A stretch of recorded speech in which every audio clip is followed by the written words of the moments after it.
참 예수님, 잘 지내셨나요? 네, 연중 7번째 주일 우리 함께하고 있습니다.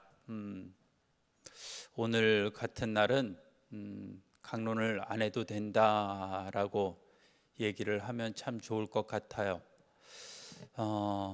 복음 그대로 그냥 들어도 되죠? 충분하죠?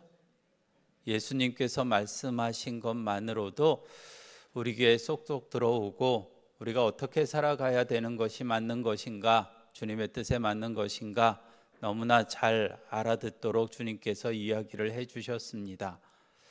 무언가 이야기를 하려고 하면은 숟가락 얹는 것 같기도 하고, 좀 심하게 이야기하면 사족을 덧붙이는 것이 아닌가.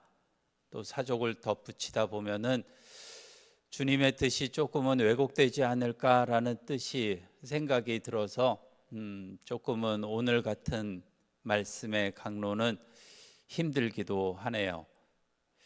그래도 해야 되겠죠? 그래요. 잠깐이라도 강론을 해야 될 것 같습니다. 오늘 독서, 복음 한번 살펴보도록 하죠. 1독서에서는 사울과 다윗이 나옵니다.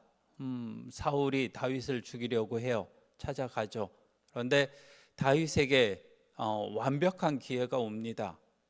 죽일 수 있었어요. 그럼에도 불구하고 기름 부음 받은 이에게 내가 어떻게 하겠느냐, 내가 벌받지 않겠느냐라고 하면서 사울을 살려줍니다.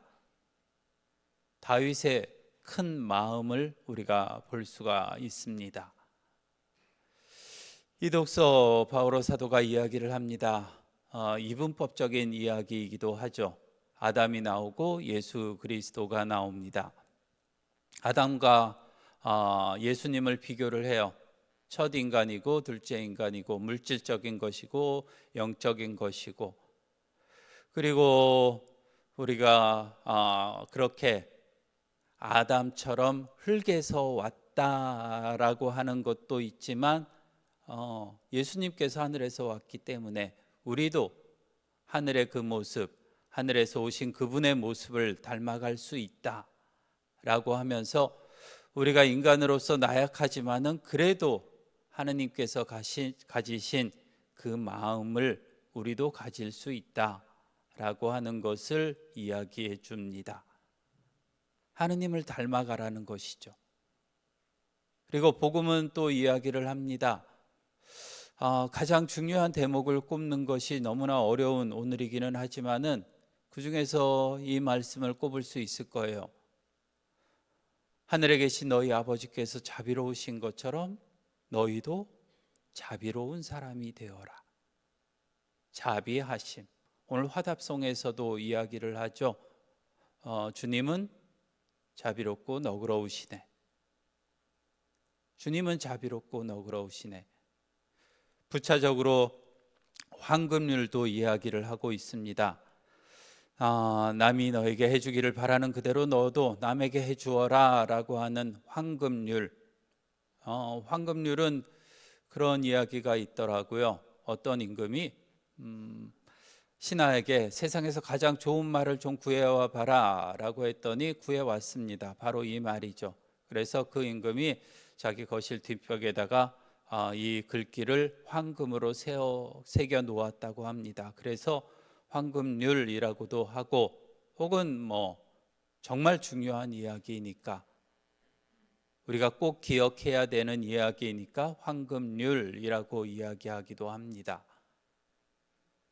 그러면서 구체적으로 그런 이야기를 합니다. 4가지 동사를 쓰고 있네요. 오늘 복음에서 복음 끝에 이런 이야기를 해요. 남을 심판하지 마라, 단죄하지 마라, 용서하여라, 주어라. 4가지의 동사가 쓰여지고 있습니다. 이것만 지켜도 될 것 같아요. 남을 단죄하지 않으면 우리도 단죄받지 않고, 내가 심판하지 않으면 나도 심판받지 않고, 용서하면 나도 용서받을 것이고, 주면은 그것보다 더 많이 우리에게 주시겠다 라고 이야기하시는 장면이기도 합니다. 이 말씀들을 요약해 보면은 자비하심이라고 하는 것이 우리에게 주어져야 한다라는 이야기 같아요. 우리 보고 자비해야 된다. 자비로워야 한다. 우리는 어떻게 생각해요? 보통 자비는 누구에게 해당되는 이야기예요? 주님께만 해당돼요? 주님은 내가 뭘 해도 용서해 주시는 분이니까 너그러우신 분이고 자비하신 분이시고 그래야 되는 것이고, 근데 주님께만 쓰는 것 같지가 않아요. 가끔은 다른 사람에게도 우리가 쓰는 것 같아요. 나보다 더 자비로워야 된다라는 이야기를 참 많이 하는 것 같아요. 물론 그렇게 이야기하지는 않겠지만은 그런 식으로 생각을 하는 것 같아요. 신부한테도 참 많이 그러더라고요. 신부니까 이해해 줘야 되고 사랑해 줘야 되고 뭐 그런 이야기를 많이 하는데 속 좁습니다. 저 네. 속이 좁아요. 너그럽지 못합니다. 그런데 그 주님께서 가지고 계신 자비하심을 가져보려고 노력은 합니다. 그래서 억지로라도 큰 마음을 한번 써보려고 노력은 하기는 합니다. 여러분도 좀 그래야 되지 않을까요? 조금 더 넓은 마음이었으면 좋겠어요. 조금 더 이해하고 조금 더 사랑하고 조금 더 용서해 주고, 물론 오늘 복음에서 이야기하는 것처럼 아버지께서 자비로우신데 나도 자비로운 사람이 되어라, 아마 그만큼 달성하지는 못할 거예요. 그렇지만 그래도 속 좁은 우리들이지만 조금 더 넓게 써보려고 노력하는 거, 한 가지라도 더 이해해 보려고 노력하는 거, 한 사람이라도 더 사랑해 보려고 노력하는 거, 나한테 좀 잘못했어도 한 번 더 용서해 보려고 노력하는 거, 그것들이 예수님께서 오늘 이야기하시는 것이잖아요. 좀 그래 봤으면 좋겠습니다. 정말 4살, 5살 아이들이 떼쓰는 것처럼, 속 좁은 것처럼 그렇게 떼쓰면서 살아가는 우리들이 아니었으면 좋겠습니다. 조금 더 넓은 마음으로 이해하고 주님께서 자비하신 것처럼, 너그러우신 것처럼 큰 마음으로 한번 통 크게 인심 써줘보는 우리들이 되면 어떨까라는 생각을 해보게 됩니다. 옛 현인이 이런 이야기를 합니다. 선을 악으로 갚는 것은 악인이 하는 것이고, 선을 선으로 갚는 것은 일반 사람들이 하는 것이고, 악을 선으로 갚는 것은 하느님을 닮은 사람들이 하는 것이다.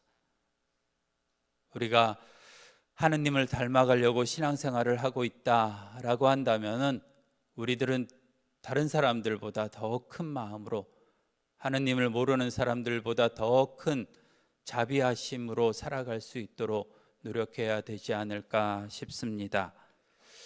오늘 그래서 그런 시를, 기도를 쓰신 분이 계셔서 그것을 좀 가져와 봤습니다. 조금 읽어드릴까 해요. 성녀 파우스티나 수녀가 쓰신 자비를 비는 기도입니다. 저는 당신의 살아있는 모상이 되기 위해 온전히 당신의 자비로 변하고 싶습니다. 주님, 하느님의 가장 큰 특징인 무한하신 자비가 제 마음과 영혼을 통해 제 이웃들에게 전해지게 해 주십시오. 주님, 제 두 눈이 자비롭게 바라보게 도와주십시오.